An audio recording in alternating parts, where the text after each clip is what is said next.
Ladies and gentlemen, the world of angel investing can be a messy one. It happens in different places all around the world. It happens in different ways. The regulations are different. The motivations of entrepreneurs and the people that support them can be different, and it can be hard to make sense of this mess. But we are fortunate that we have somebody who is going to bring clarity to the world of angel investing. He has studied over 400,000 companies as the leader of a team over the past 10 years. He is from Deloitte, nominally out of the Netherlands office, but his remit is worldwide. He's the EMEA Technology, Research, and Insight Leader. Ladies and gentlemen, please welcome Hans van Grieken. Please.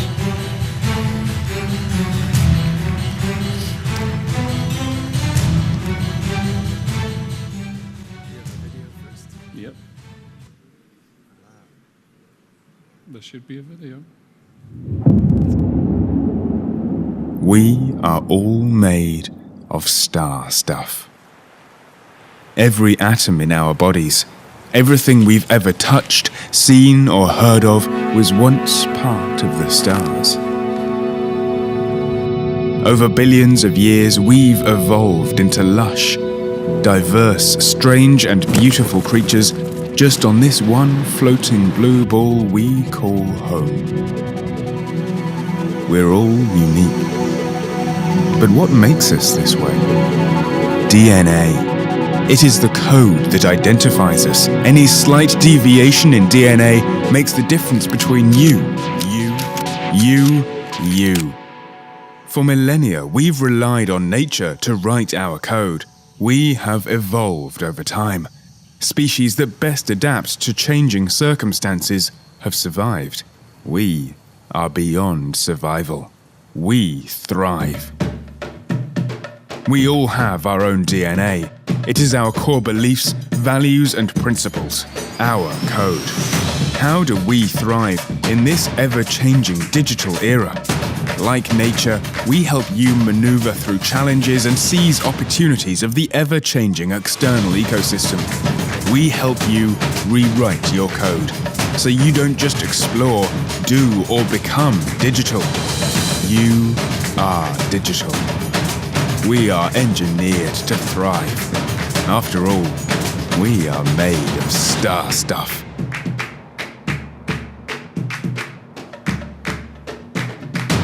So, how will you rewire your DNA? What makes you tick? What makes me tick? Code, biological code, nature's embedded software that is in every bone, every muscle, every cheek, in your heart, and even into your heartbeat itself. Just imagine that here and now you would command your heart from stop beating altogether. It would not comply. Why not? Because it was programmed not to comply. As it was programmed to speed up when you're taking an exercise, or to slow down when you're taking a nap, and to probably overperform when together with your partner you are in the process of creating your next generation DNA. That, ladies and gentlemen, is the power of DNA. So just imagine there would be such a thing as a digital DNA.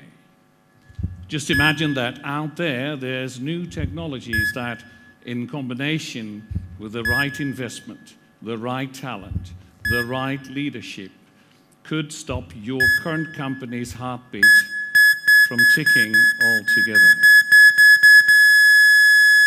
Or, to look at the bright side, just imagine that we would really understand what combination of leadership, of culture, of technology, of entrepreneurial spirit could really boost your future.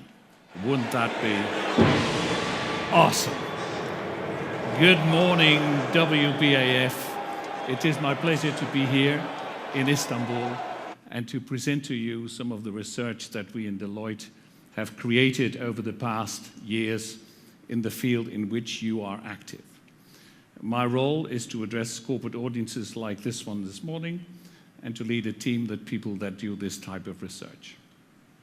The first research that I would like to share with you is research that we have done amongst 400,000 startups across the world over a period of 10 years. So we try to understand over 10 years what are the typical predictors for success. And here you see some of the data that we found in our research. As you can see, the death rate is relatively high. As you can see, the level at which companies raise to their first million turnover takes quite a while. When we zoom into these results, and I'm more than happy to share the report with you, should you send me an email or I'll share the data with the organization. Here you see some of the details of what we found in the past. First of all, a lot of startups that grow into what we call scale-ups, and our definition of a scale-up is that in 5 years you still exist and you have more than 10 million revenue. And here you see that 57% only reaches $250,000 revenue. 43% reaches $1 million to 10 million. And only a very small percentage, 0.25%, reaches that threshold of the scale-up. On the other hand, you'll see on the right hand of this slide, the right part of this slide, their contribution to the value creation is tremendous. When I summarize in the 15 minutes that I've been given for this presentation what we found, this is what we found: 400,000 startups over a period of 10 years. First of all, 1 out of 200 becomes a scale-up. A second important conclusion is this one. Most all scale-ups are led by experienced entrepreneurs, not the founders. Most of the time, it's a combination. Third thing we found is the founders of the majority of the unicorns have twice as much work experience in scaling companies. And more than half were actually founded by teams and not by individuals. And the very important one also is that in the architecture of the company, it is extremely important to build in, both on the technology side, but also on the business side, this ability to scale. We found that only 25% of the startups were actually designed to scale, which in technology terms, as I'm sure you're very aware of, is a very important part of the equation. And then finally, timing. Timing is of the utmost importance. The reason being that when we dive into the data on timing, we find that a total of 75% of the companies that became a scale-up over that period of 10 years, actually their biggest achievements was to wait and to launch when the moment was there and to get that market and to capture it. Now, it's not just about, let's say, the research that goes into the results. It also has to do with a typical culture that we find in startup companies. Together with MIT, Deloitte already for 6 years does research in the area of digital DNA. And when I joined the firm August 1st, 2016, coming in from Gartner, I took this database of MIT, 58 questions, and together with my team, started clustering, let's say, the soft side of building companies. Any question on investment, okay, that's a typical DNA component. Any question on leadership, on risk appetite, on talent. And at the end of this process, we identified a total of 13, what you could call DNA components, the things that at the end of the day matter. It's not just about the money. It's not just about the technology. It's about the way in which people collaborate. And then we did basically what we would tell our clients to do, which is you have a database, why don't you start identifying patterns? And we found 4, of which 2 are definitely not successful, the laggards and the chasers.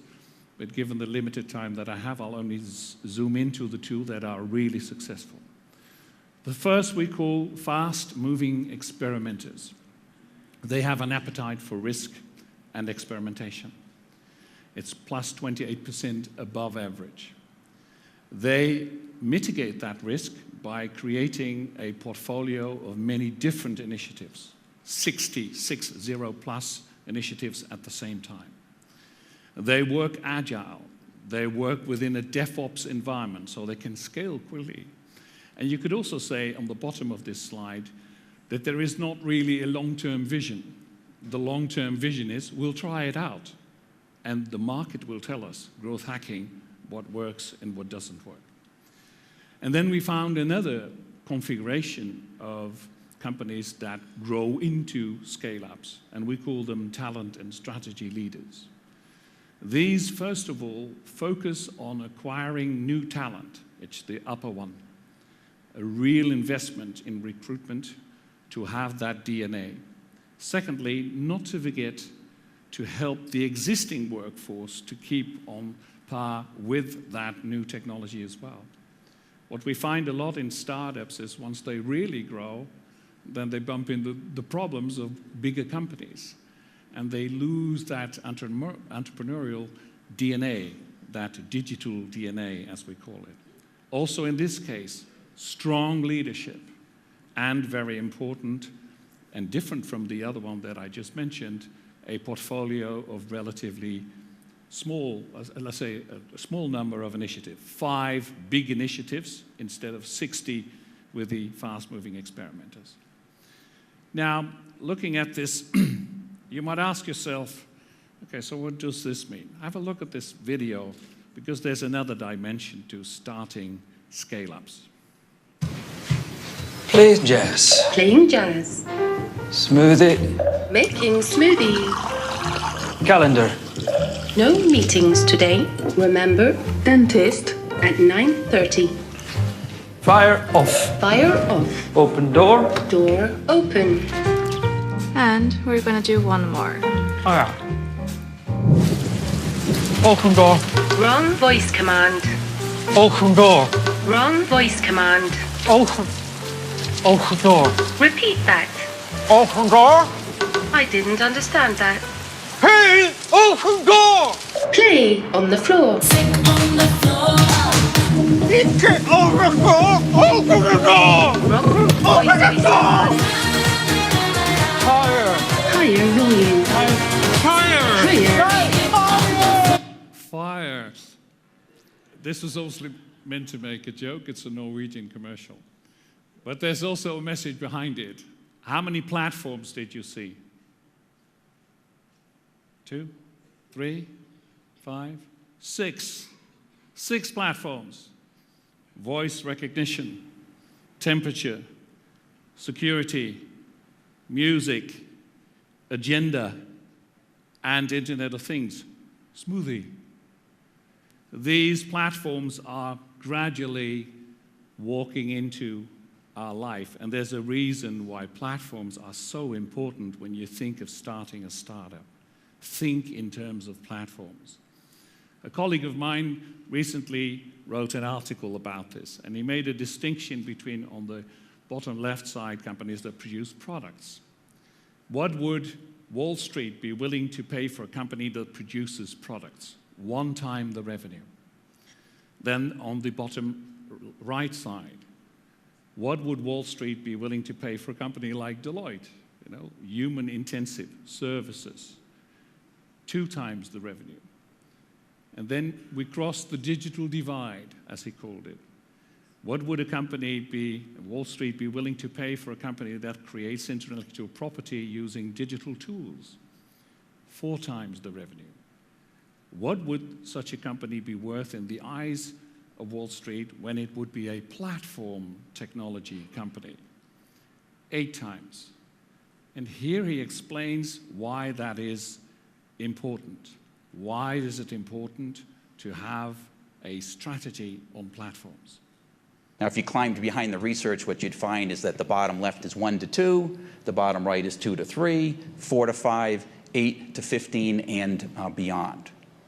So very strong correlation to the type of business model that someone uses. And in fact, we've done the research that can take 2 companies in the same industry providing kind of the same thing but using two different business models, both about the same size and both delivering the same pre-tax profits. But with two different business models, their valuation is a difference of $100 billion in one example. So let that sink in for a moment in what you do. And ask yourself the question, have I decided on the right business model? And if not, reconsider. Because at the end of the day, when we look at our research, these are the, let's say, conclusions that I would like to give you in summing up my contribution today. It is difficult what you do. It is challenging, and only few make it. And that is why it is important to take in some of these observations taken from 400,000 startups across the world. The first one, again, the founders of the majority have twice as much work experience. The second one, very important too, only 25% of the startups were designed to scale. And if you think platform, you should be thinking of scalable platforms. The third one, very important as well, timing is everything. Be there when the wave is at its highest. And taken from our DNA MIT research, very important as well, nurture culture of the startup, but also, and very important, make sure that it is preserved whilst the company grows into a scale-up. And finally, probably the most important one as far as I'm concerned, the platforms are the most highest, although you might deliver the same value to the client. In the eyes of the client, in the eyes of Wall Street, the value increases dramatically when you are in a platform play. And till the end of the day, it is all about timing and the right moment. Sort of like in this closing video. Hey, nice dog. Yeah, this is Piper, your bred border collie. Watch this. Piper, fetch. Good boy, Piper. You're such a smart dog. So, what can your dog do? Fergus, Bud Light. Bad dog. Fresh, smooth. Thank you, and I wish you a very good conference.